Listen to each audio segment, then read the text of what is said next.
साहेब की।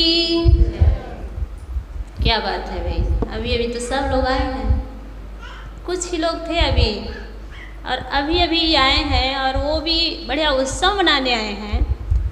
बढ़िया से जयकारा लगाइएगा। बोलिए सदगुरु कबीर साहिब की। गुरु मूर्ति गति चंद्रमा,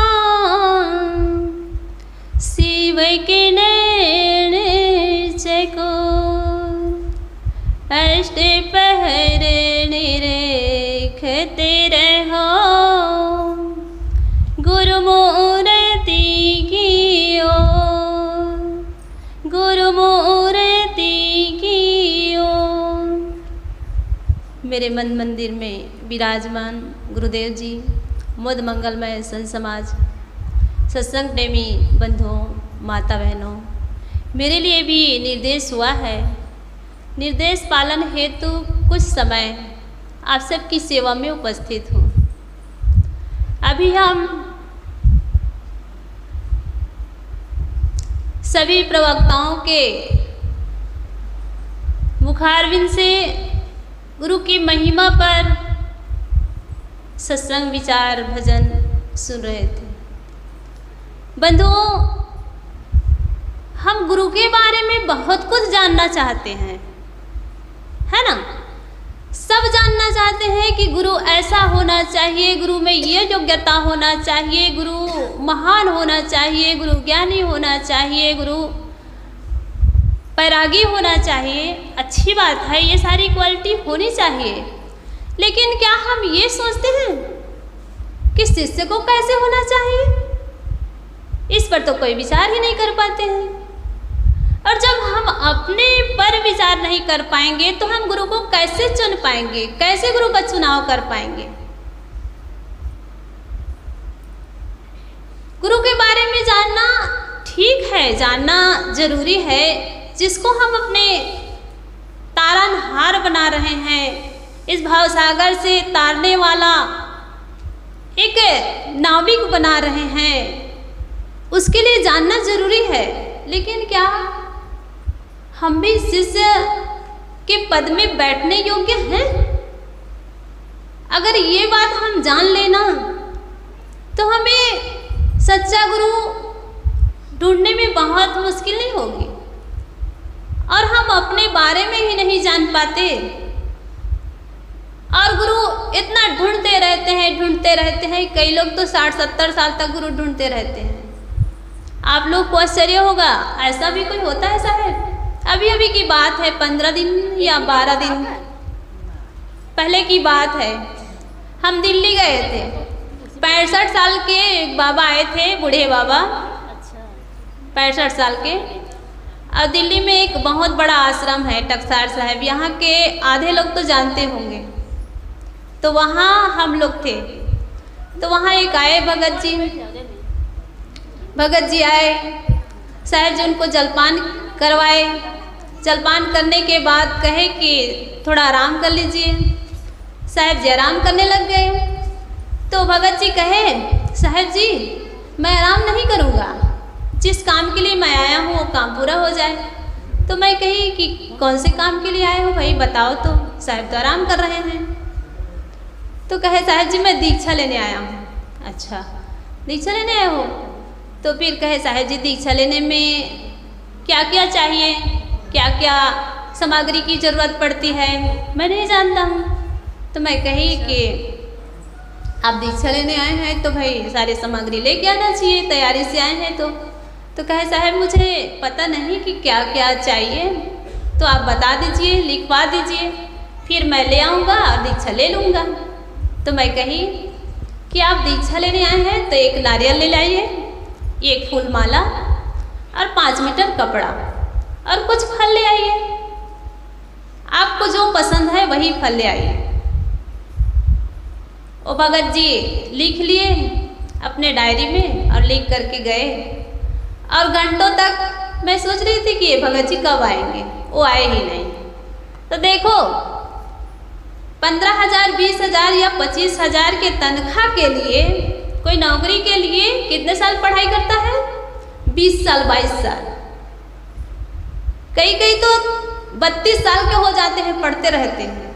और ये किसके लिए है? जीवन निर्वाह के लिए। और हम जीवन के कल्याण के लिए एक 5 मीटर कपड़ा, एक नारियल, 1 दर्जन केला इतना सोच रहे हैं, तो हम कैसे शिष्य हैं?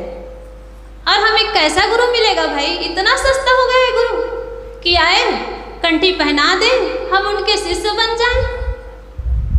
तो ये बात हम समझ नहीं पाते हैं, इसी कारण से हम कहाँ कहाँ भटकते रहते हैं। तो मैं तो इस बारे में ये बात कहती हूँ कि अगर हम शिष्य उद्दालक की तरह बन जाए ना, आरुणि की तरह, शिष्य हम एकलव्य की तरह बन जाए ना, शिष्य हम गंगापुत्र भीष्म की तरह बन जाए ना, तो हम परशुराम जैसे महान योद्धा से भी लड़ सकते हैं। लेकिन हम शिष्य कहाँ वैसे बन पाते हैं?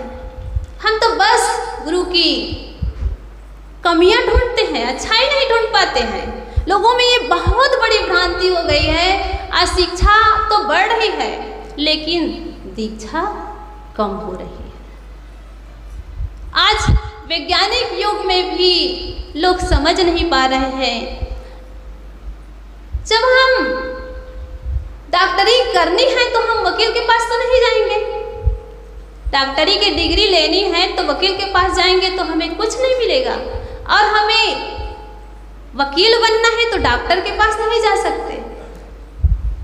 तो हम ये नहीं सोच पाते हैं कि हमारे जीवन के नैया को पार कराने वाला कोई सद्गुरु कि हम खोज कर रहे हैं, तो क्या हमें वो योग्यता है, वो पात्रता है? अगर है तो गुरु मिलेंगे, नहीं मिलेंगे ऐसी बात नहीं।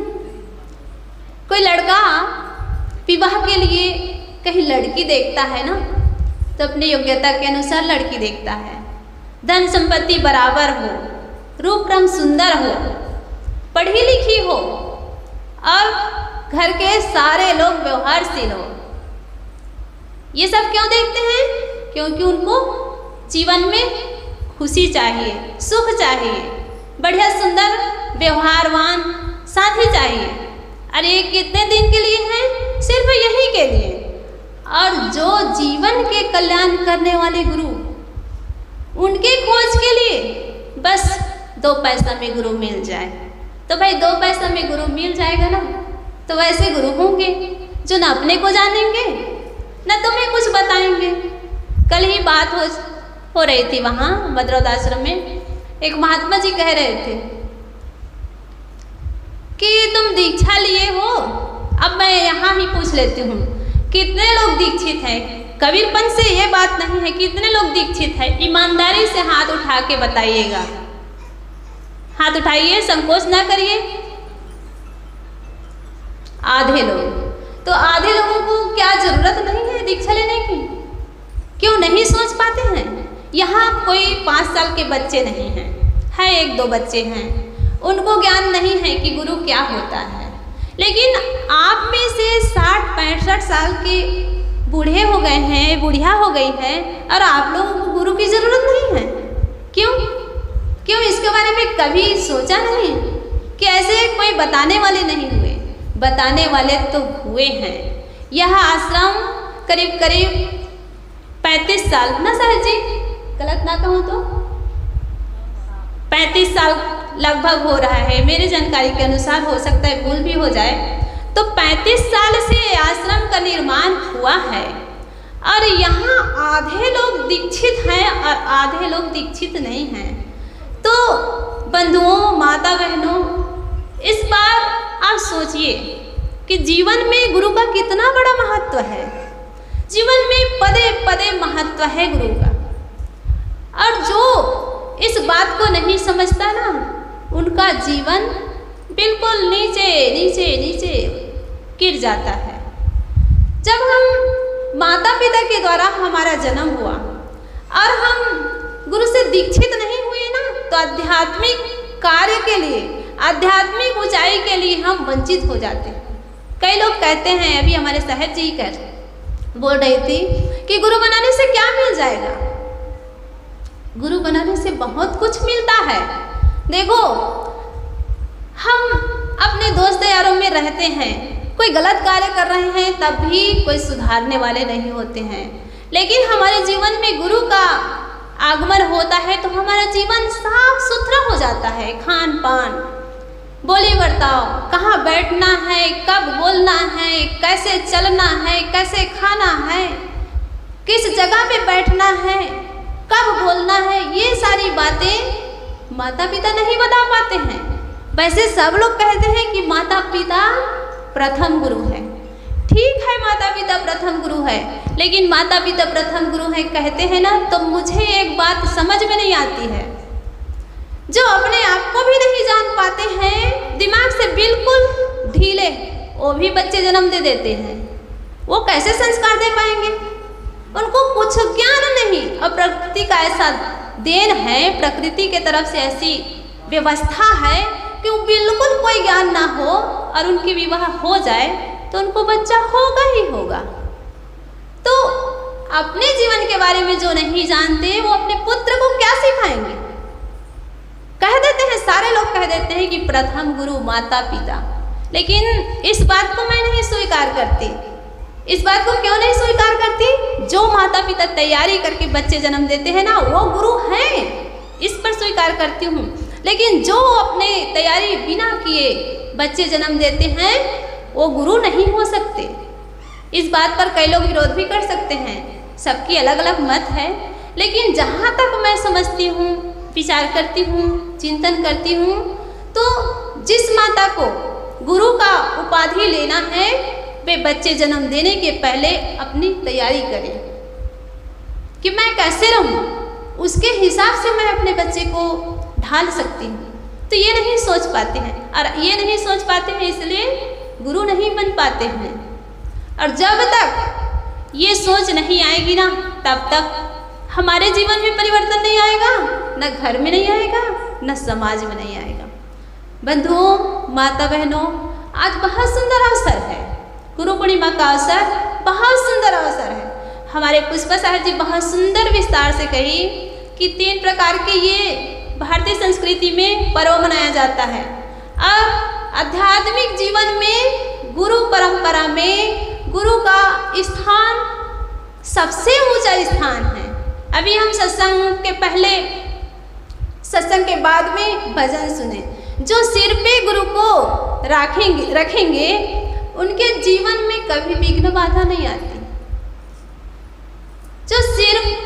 जिसके सिर पे गुरु का हाथ है, जो सिर पे गुरु को रखे हैं, वे कभी जीवन में दुखी नहीं हो सकते।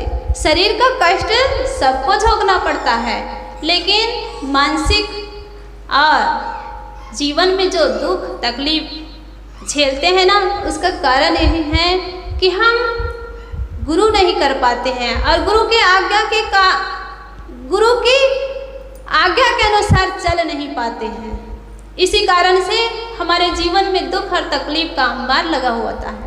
बंधुओं, गुरु पर हम विश्वास करना नहीं जान पाते हैं। इस पर एक छोटी सी दृष्टांत बताऊं। गुरु और शिष्य जा रहे थे तो सामने नाला मिला, तो नाला में पानी बढ़ रहा था। तो गुरुजी कहे, बेटा मेरा हाथ पकड़ लो। तो शिष्य कुछ कहे नहीं, चुप रहे, मौन रहे। तो गुरुजी डांट के कहे, अरे मेरा हाथ पकड़ लो, तब भी चुप रहे। तब तीसरे बार में झुल्ला कर गुरुजी कहे कि तू हाथ क्यों नहीं पकड़ रहा है, बह जाएगा। फिर गुरुजी ही हाथ पकड़ लिए, आगे बढ़े, पार हो गए। जब पार हुए तब गुरुजी बैठ गए और शिष्य भी बैठ गए। फिर गुरुजी कहने लगे, बेटा मैं तुम्हें डांट के भी कहा, प्रेम से भी कहा कि मेरा हाथ पकड़ लो, तो हाथ पकड़ा क्यों नहीं, बह जाता तो। तब गुरुजी की बात सुन करके शिष्य कहते हैं, बहुत ध्यान से सुनिए बंधुओं। शिष्य क्या कहते हैं, गुरुजी मुझे आप पर विश्वास था, भरोसा था, अगर आप मेरे हाथ पकड़ोगे ना तो मैं नहीं बहूँगा, नहीं बह सकता। अगर मैं हाथ पकड़ लेता आपका तो मेरा हाथ छूट जाता। मुझे अपने पर विश्वास नहीं था, इसलिए मेरे गुरु तो मेरे तारनहार हैं, मेरे पालनहार है, वो मेरे आज अगर हाथ पकड़ ले तो मेरे जीवन की नैया पार उतर ही जाएगी। इसलिए मैं आपका हाथ नहीं पकड़ा गुरुजी। जब मैं आपका हाथ नहीं पकड़ा तो आप मेरे हाथ पकड़े। तो जैसे इस दृष्टांत से हम ये समझते हैं कि हम गुरु के प्रति समर्पण भाव से सोचे, चिंतन करें ना, तो हमारे जीवन में वो स्थिति आ सकती है कि हम इसी जीवन में अपना कल्याण कर सकते हैं। और कल्याण के लिए ही, मुक्ति के लिए ही हमारा जन्म हुआ है। ये सारी बीच में घटना घटती है बंधुओं, उसी में हम रुक जाते हैं, यही हमारी गलती है। जब हम इस घटनाओं में रुक जाते हैं ना, तो हम वहीं रुक करके इधर उधर हो जाते हैं और इधर उधर हो करके हमारा जीवन समाप्त हो जाता है। बोलिए सतगुरु कबीर साहेब की। मेरा समय पूरा हुआ, मैं घड़ी देख नहीं पाई, क्षमा चाहती हूँ संचालक महोदय से। बोलिए सतगुरु कबीर साहेब की, संत समाज की, साहेब बंदगी।